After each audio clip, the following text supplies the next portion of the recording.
Perkenalkan, nama saya Teguh Mahara, NIM 201 FI03036.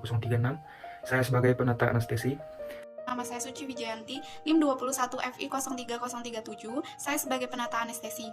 Nama saya Ina Mutmainah dengan NIM 201 FI03038 sebagai penata anestesi. Saya Vera Nurhayati dengan NIM 201 FI03039. Di sini saya sebagai penata anestesi.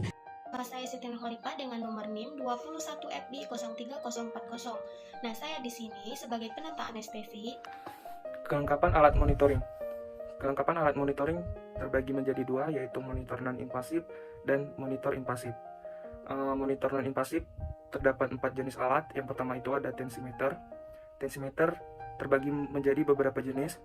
Yang pertama ada tensimeter air raksa, kemudian tensimeter aneroid, lalu tensimeter digital, dan bedside monitor. Alat yang kedua itu ada stetoskop. Lalu yang ketiga ada termometer. Termometer juga terbagi menjadi beberapa jenis.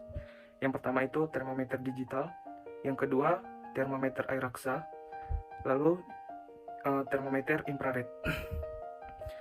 Dan yang alat yang keempat yaitu bedside monitor pasien.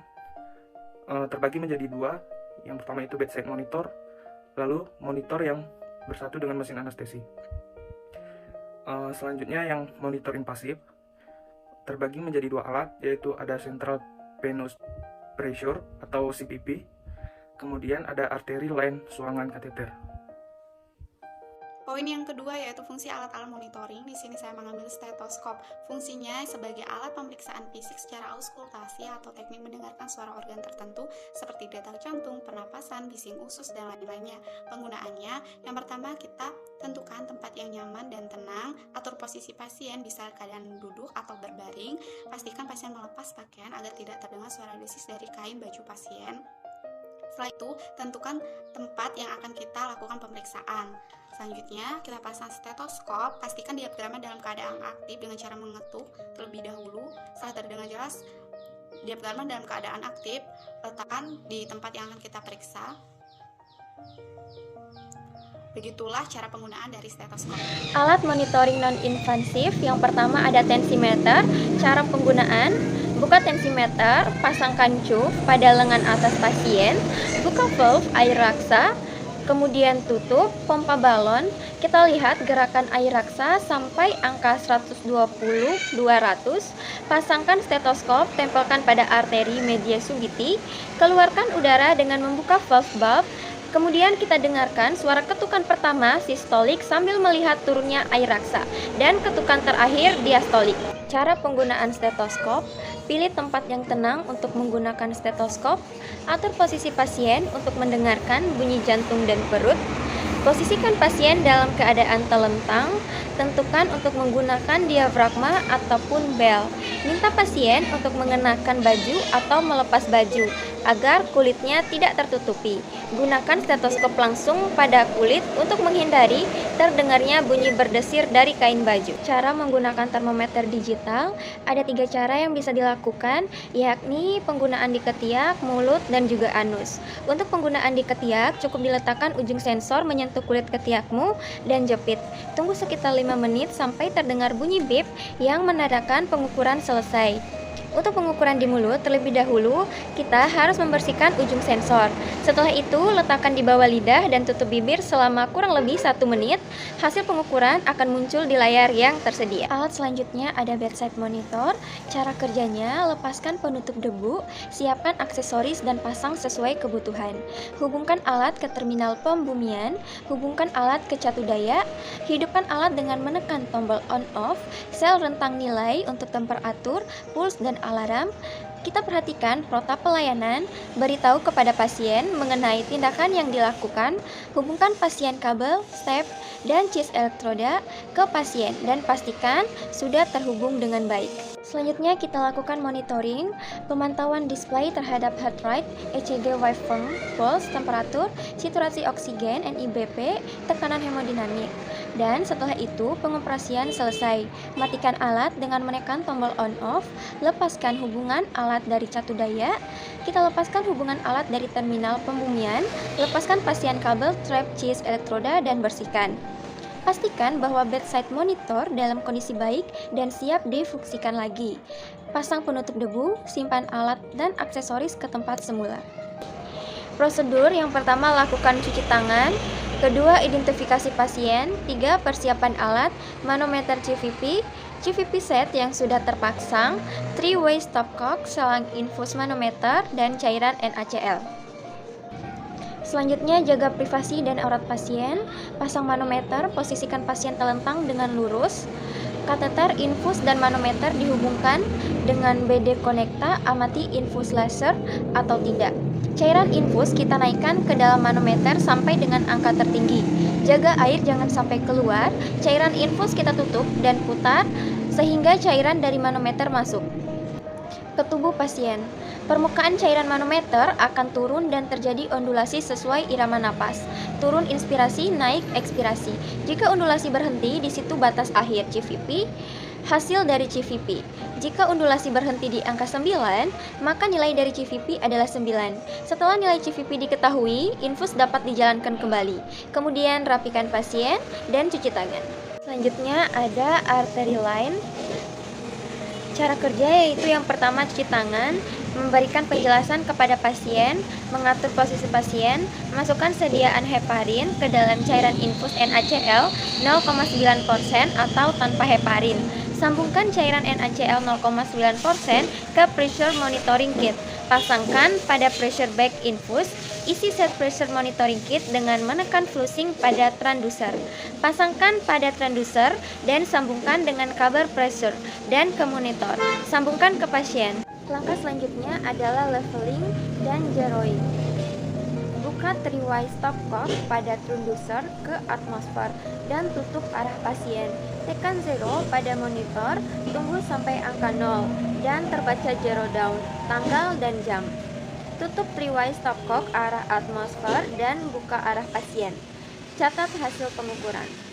Bahaya penggunaan alat monitoring pada perianestesi. Alat monitoring elektronik dapat saja memberi informasi salah, sehingga yang terbaik adalah kombinasi manual elektronik. Hipoksia menyeluruh dapat menyebabkan bradikardis sampai hipotensi, dan kalau tidak segera ditanggulangi dapat menjurus ke henti jantung. Bradikardi akibat hipoksia tidak bereaksi terhadap pemberian pagoletik seperti atropin, sehingga tetapi utama ialah ventilasi dengan oksigen. Nah, monitoring kedalaman anestesi, yaitu kedalaman anestesi harus dinilai selama induksi dan pemeliharaan. Lalu konsentrasi plasma agen induksi akan mencapai puncak dan menurun dalam hitungan menit yang menyebabkan plaktusi. Lalu tanda keadekuatan dalamnya anestesi pada induksi meliputi hilangnya respon verbal dan kelopak mata dan juga refleks kornea. Lalu peningkatan denyut jantung dan tekanan darah selama stimulasi noksius seperti laringoskopi dan intubasi. Sangat jarang dihilangkan sepenuhnya dengan agen induksi. Lalu monitoring yang tidak adekuat dapat memperlihatkan peningkatan tekanan darah sistemik lebih dari 15%, mmHg lebih tinggi dari nilai pasien biasanya, lalu peningkatan denyut jantung lebih dari 90 kali per menit pada pasien yang tidak hipovolemia, lalu pergerakan otot, lalu tanda otonom seperti lakrimasi, kulit pusing, dan berkeringat.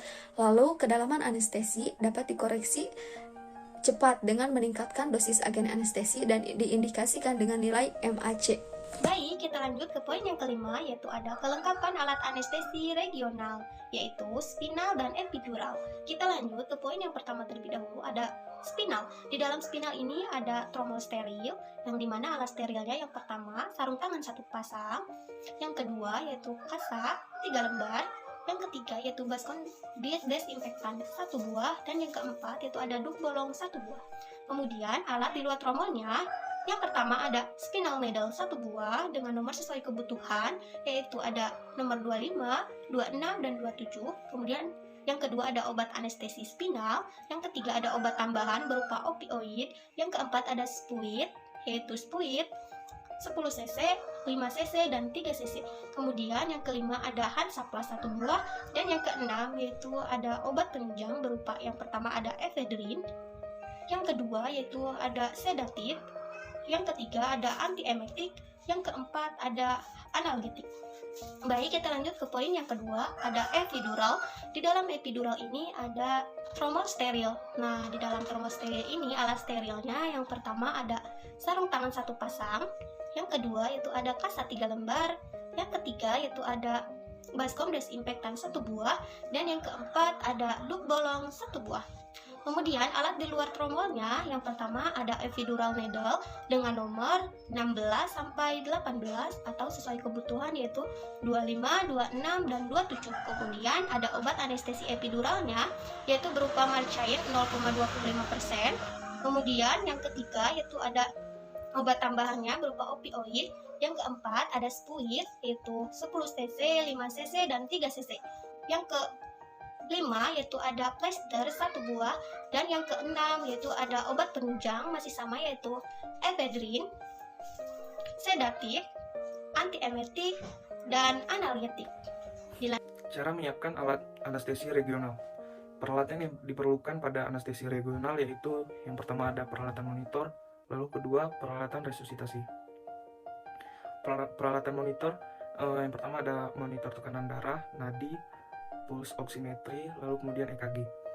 Yang kedua peralatan resusitasi, jarum spinal untuk anestesi spinal, jarum dengan ujung tajam atau jarum spinal dengan ujung pensil atau pensil point, jarum epidural untuk anestesi epidural. Ada 2 jenis jarum epidural, yaitu jarum dengan ujung tajam digunakan untuk pemberian obat-obatan dosis tunggal, jarum dengan ujung khusus untuk pemandu memasukkan kateter ke ruang epidural. Jarum ini biasanya ditandai setiap sentimeternya. Jarum suntik biasa atau jarum dengan kateter pena ukuran 20-22 pada pasien dewasa untuk anestesi keudal. Poin yang ketujuh yaitu cara penggunaan alat anestesi spinal. Yang pertama, persiapan umum terlebih dahulu. Tindakan anestesi spinal harus dilaksanakan di lingkungan dengan peralatan lengkap untuk monitoring pasien. Pelaksanaan anestesi umum jika diperlukan dan resusitasi. Hal ini wajib dilakukan karena komplikasi yang sering terjadi di anestesi spinal yaitu hipotensi berat, bradikardia berat, dan insufisiensi respirasi. Selanjutnya ada jarum spinal. Jarum spinal ini digunakan dengan ujung tajam atau jarum Grinin, Taugin, dan Pitkin. Teknik analgesia spinal dengan posisi lateral decubitus dengan tusukan pada garis tengah. Karena teknik ini sering digunakan. Nah, setelah selesai, persiapan selanjutnya tahap kerja. Yang pertama, setelah pasien dimonitor, posisikan pasien dalam posisi decubitus lateral. Yang kedua, tentukan tempat tusukan, misalnya L2-3, L3-L4, atau L4-5.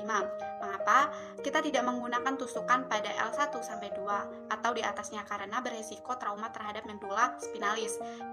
Sterilkan tempat tusukan dengan menggunakan alkohol. Yang keempat, beri anestetik lokal pada tempat tusukan, misalnya dengan lidocaine 1-2% atau 2-3 ml. Yang kelima, cara penusukan dengan median atau paramedian. Untuk ukuran jarum spinal 22, 23, atau 25G dapat langsung digunakan, tetapi untuk ukuran jarum 27 atau 29G dianjurkan untuk menggunakan penutup jarum seperti atau introducer seperti spuit 10 cc. Nah, tusukannya ini kira-kira dalam 2 cm ke arah sefal. Kemudian masukkan jarum spinal dengan madrinnya. Setelah resintesi menghilang, madrin spinal dicabut dan keluar cairan. Spuit yang berisi obat dimasukkan perlahan 0,5 ml per detik dengan diselingi aspirasi. Nah, aspirasi ini untuk meyakinkan posisi jarum dengan keadaan benar. Setelah diyakin benar tapi tidak keluar cairan, bisa dilakukan dengan memutar 90 derajat jarum, biasanya cairan akan keluar. Nah, itulah cara penggunaan dari alat anestesi spinal.